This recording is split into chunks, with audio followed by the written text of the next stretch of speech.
যদি আপোনাৰো কাবুলী বুট খাই ভাল লাগে আৰু কাবুলী বুটৰ এনেকৈ ঘুগনি বনাই খাই ভাল লাগে, যিটো চলে বুলি কয়, তেতিয়াহ'লে ঘৰতে এনেকৈ খুব টেষ্টিকৈ বনাব পাৰিব। ৰেষ্টুৰেণ্টলৈ যোৱাৰ দৰকাৰেই নাই। আৰু ৰেষ্টুৰেণ্টৰ সোৱাদো লৈ ল'ব পৰাকৈ আজিকালি ৰেডিমেড এয়া কুলচা পায়, যিটো পাঞ্জাবী চলে কুলচে বুলি কয়, সেইটো আমি ঘৰতে ক্ৰিয়েট কৰিব পাৰোঁ। ৰেডিমেড থাকেই, কেৱল আমাৰ কাবুলী বুটটো বনাব লাগে। আৰু মোৰ মতে এনেকৈ বনাই খাই চাবচোন, খুব বেছি সোৱাদ লাগে। আজি মোৰ কম্বিনেশ্যনটো এয়া। ল'ৰা ছোৱালী আজিকালি সততে কৈ থাকে নহয়নে, চলে ভটোৰে খাওঁ, চলে কুলচে খাওঁ। বজাৰৰ সেই বস্তুবিলাক সিহঁতে খুব বেছি ভালো পায়। ঘৰতে বনাওকচোন এনেকৈ। কুলচাটো হ'ল এইটো হ'ল ৰেডিমেড আনিছোঁ মই যিহেতু কুলচা বনাব নাজানো। কাবুলী বুট যদি এনেকৈ বনাই খাবলৈ বহুত বেছি সোৱাদ হয়। আৰু কেনেকৈ মই বনালোঁ ভিডিঅ'টো চালেহে আপোনালোকে গম পাব। এয়া কাবুলী বুট তিয়াই ৰাখিছিলোঁ, গোটেই ৰাতি মই তিয়াই ৰাখিছিলোঁ।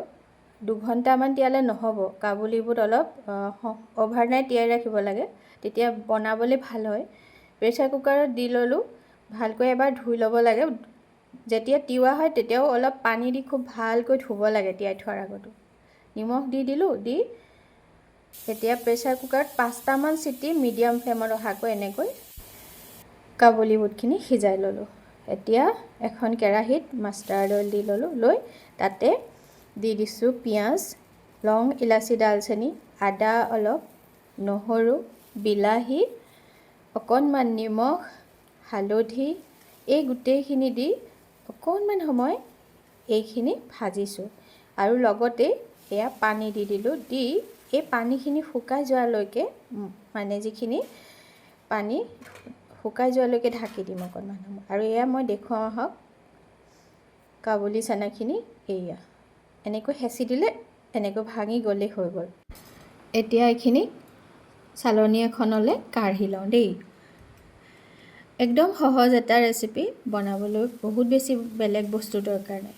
আৰু এয়া মই যে কৈছিলোঁ পিঁয়াজ আৰু আদা নহৰু, এইখিনি ধুনীয়াকৈ যেতিয়া পানীখিনি শুকালে লাহেকৈ এতিয়া মিক্সি জাৰটোত দি অকণমান ঠাণ্ডা কৰি লৈ পিচিলে ভাল হয় বাৰু।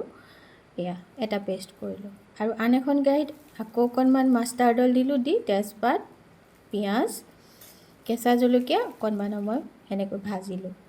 তাৰপিছতে সেই পেষ্টখিনি বিলাহী, পিঁয়াজ, আদা নহৰু ইয়াতে দি দিলোঁ। দি অকণমান মিক্সি জাৰটোত পানী দি আগখালি, বেছি নহয়, দি এনেকৈ মছলাখিনি অকণমান সময় মই ঢাকি ভাজিম। বহুত সময় দৰকাৰ নাই, তাৰ আগতে যিহেতু খুব ভালকৈ পাক কৰি লোৱা হৈছেই মছলাখিনি। এতিয়া এবাৰ ঢাকোন খোলাৰ পিছত সেই কাবুলী চানাখিনি ইয়াতে দি দিম। এতিয়া খুব ভালকৈ লৰাই ফ্লেমটো জুইৰ মিডিয়ামতে ৰাখিব লাগে। তাৰপিছত ঢাকি দিলোঁ। এতিয়া দৈ 2 লৈ লৈছোঁ, 4 চামুচমান হ'ব, গৰম মছলা, লাল মিৰ্চ পাউডাৰ, অকণমান চেনি, এইখিনিৰ সৈতে খুব ভালকৈ মিহলাই ল'ম দৈখিনি টেঙা দৈ হ'ব নালাগে আৰু নৰ্মেল আমাৰ প্লেন দৈ। তাৰপিছত এটা বিশেষ বস্তু, সেয়া কচুৰি মেথি দি দিম। খুব ভাল এটা টেষ্ট আহে, কচুৰি মেথি থাকিলে দি দিব পাৰিলে ভাল, যদি নাথাকে উপায় নাই, নিদিলেও হ'ব। সেয়া দি অকণমান মিলাই দিলোঁ। তাৰপিছতে এতিয়া এয়া মই দেখুৱাইছোঁ চাওক, এবাৰ এনেকৈ লৰোৱাৰ পিছত লাগিবলৈ দিব নালাগে আৰু তলত। এতিয়া ইয়াতে অলপ পানী দি দিম। পানী দিয়াৰ পিছত এটা ঢাকোন আকৌ মাৰি দিব লাগিব। এনেকৈ ঢাকি দিলোঁ। দেখিছেনে, একেবাৰে জোখত এইখিনি পানীৰে সৈতে মছলাখিনি কাবুলী বুটত সোমাই গ'ল। এতিয়া সেই যে দৈখিনি মছলাৰ সৈতে থৈছিলোঁ মিলাই, সেইখিনি দি দিলোঁ।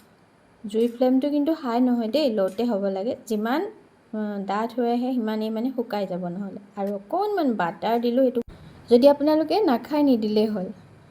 আৰু যদি ভিডিঅ'টো আপোনালোকৰ ভাল লাগিছে, এবাৰ নিজে ঘৰত বনাই খাই চাব। আৰু লাইক কমেণ্ট এটা কৰি অনুপ্ৰাণিত কৰিবলৈ নাপাহৰিব দেই। আৰু এয়া চাওক, একদম ধুনীয়া ৰেডি হৈ গ'ল। গ্ৰেভিটো অকণমান আৰু ডাঠ কৰি মানে পাতলা কৰিব বিচাৰিলেও কৰিব পাৰে, তেতিয়া অলপ আগতেই নমাব লাগিব। আৰু মোৰ ৰেডি হৈ গ'ল। যদি ভাল লাগে লাইক কমেণ্ট এটা কৰি জনাবলৈ নাপাহৰিব দেই। আজিলৈ